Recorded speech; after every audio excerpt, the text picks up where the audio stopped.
Madami sa mga kababayan natin ang gustong pumunta dito sa United Arab Emirates ng tourist visa. Tapos pagdating dito, saka maghahanap ng trabaho. Well, hindi ka pa sure kung makakahanap ka agad ng trabaho. At kung iisipin nyo guys, mas malaking gastos yun. Kung pwede naman pagdating mo dito sa United Arab Emirates, ay may trabaho ka na.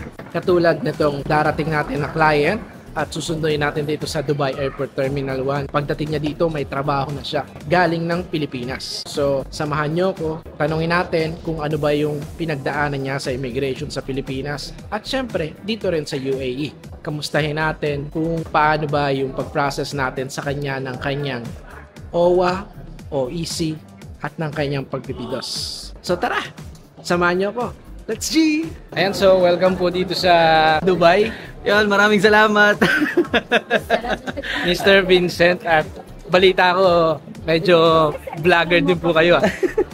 Ayan, nag-i-start na tayo mag-vlog. So, ano, ipupush ka, ano ba yung vlog ko? Oo, sige, mamaya pwede mo siyang i-plug dito. Pero ngayon, kakamustahin ko muna kayo. Kamusta naman yung biyahe nyo? Well, para sa akin, sobrang saya ng biyahe and safe naman. Although merong konting problema sa loob ng airplane kanina, meron lang tayong kasamang passenger na medyo na-pass out. But well, anyway, hindi naman nagkaroon ng problema sa flight. And, saan banda po siya na-pass out? I think after 30 minutes or 1 hour, yung biyahe namin. So, ayun. Medyo sa ano po nangyari? Matanda na po ba? Medyo bata pa. Baka siguro kinabahan sa biyahe. She's a foreigner also. Yeah. So, ano naman po yung mga hinanap sa inyo sa immigration sa Pilipinas at yung mga papeles na binigay nyo sa kanila? Well, yung mga hinahanap lang naman sa akin, of course, yung yung passport natin, yung kontrata natin. So, actually, hindi naman ako nahihirapan kasi naka-organize naman, well-organized naman dun sa agency natin sa Pinas. Yung OEC nyo po hinahanap? Ano lang binigay nyo? Actually, binigay ko na lang lahat sa kanila yung papers and then sila na bala. There is no any question and everything kasi nandun naman sa file natin. So, wala na masyadong naging question and then naging tuloy-tuloy na tayo. Napaka-smooth ng pag-alis natin. Yun, sobrang smooth. At syempre, ano po bang trabaho niyo sa Pinas? Ang trabaho ko sa Pinas is totally barista trainer ako and coffee consultant also. Kaya. Saan naman po ba kayo sa Pinas? Mindanao po. Mindanao. Yes. So, galing pa po kayo ng... Oo. Saan po sa Mindanao? South Cotabato. Malapit po sa General Santos. Ay, Arbab. Assalamualaikum. Bali, ilang taon po kayong natigil sa Pilipinas? Almost 1 year and 3 months. Yeah. Pero galing na po ba kayo dito? Ex-OFW po kayo? Yes, oo. Saan po kayong bansa galing? Actually, galing ako ng Qatar, galing ako ng Saudi, galing ako ng Dubai, and then nakapagbakasyon ako ng almost 1 year and 3 months, and then bago ako nag-decide ulit na bumalik ng Dubai. Yun. Buti naman naisipan nyo po ulit na bumalik ng ibang bansa? Oo, kasi actually, just to be honest, ito yung real story dito. May nakuha akong isang agency, I'm not mentioning them, pero hindi naging maganda yung proseso, hindi naging successful. So, I'm really thankful na nakausap ko I'll just search in the Facebook and then nakita ko yung ads ninyo, nagbablog si Kuya Will. So, Kuya Will, kung hindi dahil sa iyo, siguro hindi pa ako nakabalik ng Dubai kasi sobrang stress ako nung unang agency na nag-asikaso ng papel sa akin. I'll just wait them.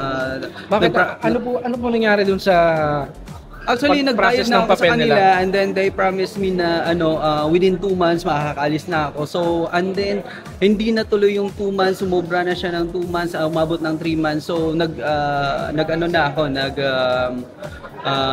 so, paano po yun? Nagbayad na kayo? Nagbayad na ako. Paano nakuha niyo po yung bayad niyo? Actually, na-refund naman yung pera ko kasi ang promise kasi nila sa akin is 2 months. So, walang nangyari sa 2 months, naging 3 months. So, nakiusap ako sa kanila na ibalik nila yung pera ko. And then, that was the time na medyo desperado na ako. Desperado na ako na makahanap ng another more agency na mag-process ng papel ko kasi that was the time na meron na akong sariling visa, meron na rin akong kontrata. So, yun, nakita ko si Kuya Will sa vlog niya and then sa Facebook po ba? Yes, sa Facebook. And then minessage ko siya kaagad. And then sinabi ko sa kanya yung scenario ko. Pero ang medyo na-worry ako doon kasi siguro less than a month na lang yung yung natitira Sa visa mo. Sa visa ko. So sabi ko, nakiusap ako sa kanya na sana sir, sige, try niyo asikasuhin yung papel ko hangga't maaari kasi talagang stress na ako dun sa una. At gaano naman po ang itinagal nung pag-process ng documents nyo bago kayo magkaroon ng ticket? Less than a month, sobra. Di ba? Ang saya. Siyempre, ganun kabilis yung Aba or Albabalabiyad eh. So, pagdating nyo naman dito is doon ulit kayo sa dati nyong... Oo, doon pa rin ako. Doon sa dati nyong trabaho. Saan po ba kayo magtatrabaho? Actually, magbe-base ako ngayon sa sa may Corfacan. Magbe-base po kayo ngayon sa Corfacan. Medyo malayo po yung Corfacan. Oo. Pero masaya doon, masarap doon. Kasi, at saka malamig po doon. Doon na rin naman ako galing. So medyo ako kasi laking probinsya. So yun naman maliit na probinsya. Pero ang trabaho kasi namin is ikot. Hindi lang doon sa Corfacan. Sometimes we have a project here in Dubai naman. So nasabi nyo po is barista kayo sa Pilipinas. Yes, at po. dito naman, ano ang magiging trabaho niyo? Same barista trainer and then together with my boss kasi isa siya sa mga coffee consultant dito sa Dubai. Yun. Baka naman may kape po kayo dyan. Yes, libre! Pasya lang kayo doon sa mga shop namin. Walang problema yan. I-invite kayo namin. Oo. So bibisitahin po namin kayo doon mga libre minsan sa kayo. Corpacan. At saka syempre, dahil nandito ka na, buti nagtiwala po kayo agad sa amin sa Aba or Albabalabiyad tsaka kay Kuya Well nung napanood nyo yung mga vlogs. Kasi talagang kumbaga lukso ng damdamin, kumbaga parang love at first sight yan. Love at first sight talaga. Nung nakita ko yung vlog and then minessage ko siya, napakagaan lang ng loob ng conversation namin. So after that, naging okay na hanggang sa pinasa ko na, hanggang sa nakipag-coordinate sila. Ang kagandahan kasi dito, naging transparent. Kasi ang nangyari is nagkaroon kaagad ng WhatsApp group kung saan doon nag-uusap lahat. So, inad nila ang boss ko, PRO dito, and then ako together. Basta lahat nandun sa group kagad. So, doon ako natuwa kasi nakikita ko kung paano yung proseso. Unlike doon sa naging unang agency ko na wala akong idea kung ano na bang nangyayari sa papers ko. So, sobrang smooth sobrang smooth talaga ng proseso nila. Pero para sa akin, ito unahan ko na. Wala kayo ibang pupuntahan. Kung may same scenario kayo na nangyari sa akin, walang iba kundi ang agency nila, sir, na Aba or Albabalabiyad. So dahil dyan, ang tanong ko, mare-recommend mo ba ang Aba or Albabalabiyad? Ako kahit hindi na ako tatanungin, 200 or 1,000% talaga na i-recommend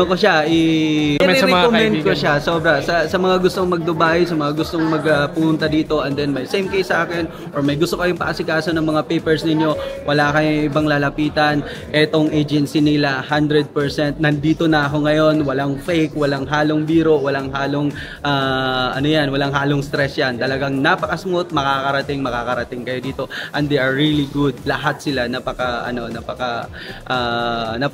Ayun, yun lang masasabi ko talaga. So kayo, Mr. Vincent, ang patunay na legit tayo, totoo tayo. At si Mr. Vincent ay agency hard process from the Philippines. Siyempre, with the help of our recruitment agency in the Philippines and of course ng Aba or Albabalabiyad, ay nakarating na siya dito.